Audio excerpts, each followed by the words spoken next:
I'd buy the floral robe from Target. Buy the matching skirt. But at the New Year's party, everyone keeps saying the word kimono. They ask if I'm in drag. Despite my unkempt beard, the only makeup a slash of sloppy eyeliner, I want to say something smart. I want to quote Judith Butler. In 2018, RuPaul, host of the television show Drag Race, the most influential and widely watched program featuring the art of drag, revealed he would not accept openly transitioning transgender contestants to participate on the show.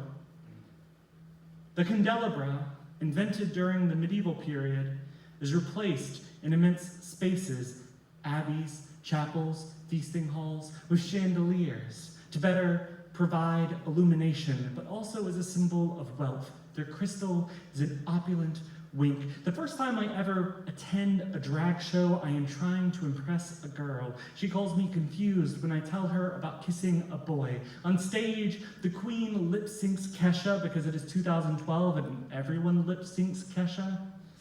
In the Soviet Union, some factories were assessed on how much material they used to construct products, and often chandeliers from those factories were overweighted, threatening always to crash onto the heads of the dancing pairs in Russian ballrooms. The drag queen threatens to topple in 10-inch killer heels. She's a glam-damned double dare in a dress. She dances in torch, lush ritual. The dirty stage of the club becomes Atlas for desire. The first time I hear the word gender fluid, I also hear the story of a teenager found in an alley, 2 bullet holes in the head, gagged and hooded with a trash bag, body doused with bleach. The child's name was Kindari. The chandelier hanging in the Columbia Museum of Art is a crown of colored glass, curly-cued with flowers, pink dawn tinged, hand-blown and hot-worked in the 1880s by Antonio Salviati. The glass is a fireworks splatter of red, orange, blue. Drag, before paraded by mostly cis men in RuPaul's shadow, was developed in the ballroom scene by trans women and gay men and non-binary people, especially Black queens. These were ballrooms without chandeliers, but still plenty of light. 7 summers ago, I meet a huddle of gay men in an apartment in Havana. The elderly host teaches me about poetry and tells me about his dead boyfriends. The Havana flat overlooks the Malecon. An opera singer serenades us. His voice is fragile and gorgeous as flint glass. As a child, I cannot stop wondering when a piano will fall from the sky, like they do in cartoons, and crush me. I am not safe here, not anywhere. I am too old to still be afraid of becoming whatever I am.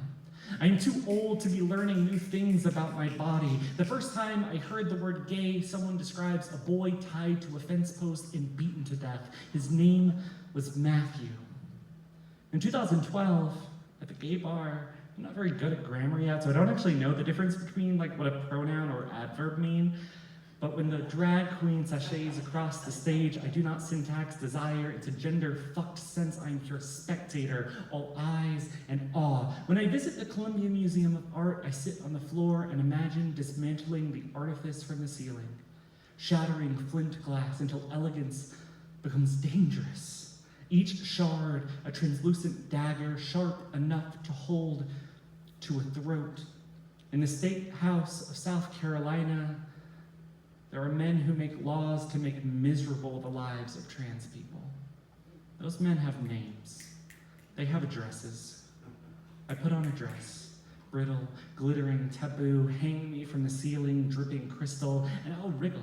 Never the colorful bait or the hook. I am the fish flopped on the dance floor, like the question of names and pronouns and what's really under the skirt. I promise to curse strangers into inarticulate stutter. Months later, I learned the opera singer is dead, shot in the street. I don't know why. His name was Daniel. Nothing beautiful is safe for long. In the cartoon about falling pianos, the instrument is also a vessel for symphony. In the museum, in the right context, the chandelier is kept safe behind a stanchion, displayed and gleaming. In another context, the chandelier is just well-sculpted, sharp glass. I sweep confetti after the parade has passed. A storm of glitter and sweat drenches the city. I want to be brave when I hold my boyfriend's hand, but I keep thinking about the men in the Denny's parking lot beating him to death.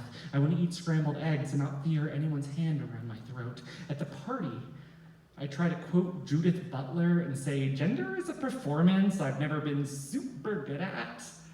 I tell them I've been dreaming of becoming a chandelier instead, ablaze, far from here, and safe. I'm searching for a place that feels safe.